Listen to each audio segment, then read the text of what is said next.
समयुक्त हस्तश्लोक। अंजलिश्च कपोतश्च कर्कटः स्वस्तिकस्तथा डोला हस्त पुष्पकूट उत्संगः शिवलिंगकः कटकावर्धनश्चैव कर्दरी स्वस्तिकस्तथा शकटं शंखचक्रे च संपुटपाशकीलकः मत्स्य कूर्म वराहस्य गरुडो नागबन्धकः खट्वाभेरुण्ड इत्येते संख्याता संयुक्ताकरः त्रयोविंशतिर्युक्ता पूर्वगैर्भरतादिभिः। ग्रीवाभेद, ग्रीवा म्हणजे मान, भेद म्हणजे प्रकार। नंदिकेश्वरांनी अभिनय दर्पण या पाठ्यपुस्तकात ग्रीवाभेदाचे एकूण 4 प्रकार सांगितले आहेत।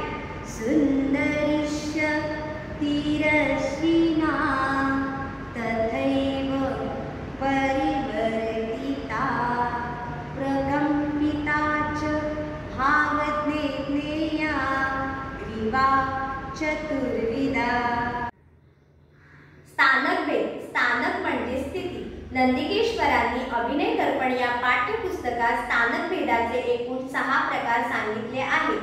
पादविन्यास भेदेन स्थानकं षडं विधं भवेत्।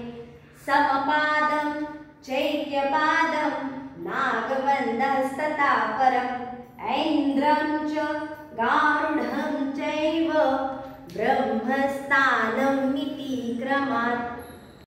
हस्तप्रचार, हस्त म्हणजे हाताचा तळवा। भरत मुनींनी नाट्यशास्त्र या पाठ्यपुस्तकात हस्तप्रचाराचे एकूण 5 प्रकार सांगितले आहेत।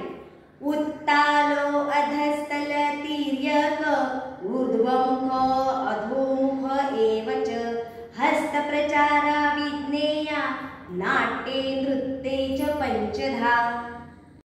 दृष्टिभेद, दृष्टी म्हणजे डोळा, भेद म्हणजे प्रकार।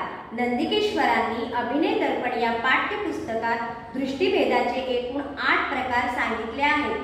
समम आलोकितं साची प्रालोकितं निमीलिते उल्लोकितानुवृत्ते च तथा चैवावलोकितम् इत्यष्टौ दृष्टिभेदाः स्युकीर्तिताः पूर्वसुरिभिः।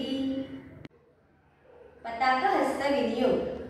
नाट्यारंभे वारिवाहे वने वस्तुनिषेदने कुचस्थले निशायां च नद्याम् अमरमण्डले तुरंगे खण्डने वायो शयने गमनोद्यमे प्रतापे च प्रसादे च चंद्रिकायां घनातपे कवाटपाठने सप्तविभक्तरते तरंगके विधिप्रवेशभावेऽपि समत्वे चांगरागके आत्मार्थे शपथे चापि तृष्णीं भावनिदर्शने तालपत्रे च खेटे च द्रव्यादिस्पर्शने तथा आशीर्वादक्रियायां च नृपश्रेष्ठस्य भावने तत्र तत्रेति वचने सिन्धौ च सुकृतिक्रमे संबोधने पुरोगेऽपि खड्गरूपस्य धारणे मासे संवत्सरे वर्षदिने सन्मार्जने तथा एवमर्थेषु युज्यन्ते पताकहस्तभावना। द्विपताकहस्तविनियोग। मकुटे वृक्षभावेषु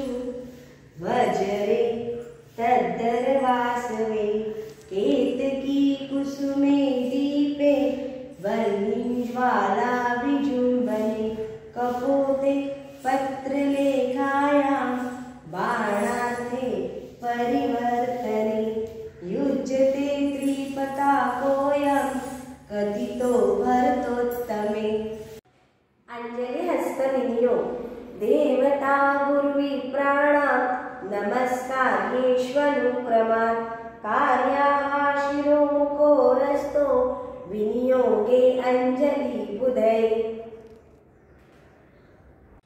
कपोतहस्त विनियोग प्रणामे गुरु संभाषे विनियांगे कृते स्वयं। नृत्यश्लोक भावाभिनयहीनन्तु नृत्यमित्यभिधीयते। नाट्यं श्लोक नाट्यं तन्नाटकं चैव पूज्यं पूर्वकथायुतं।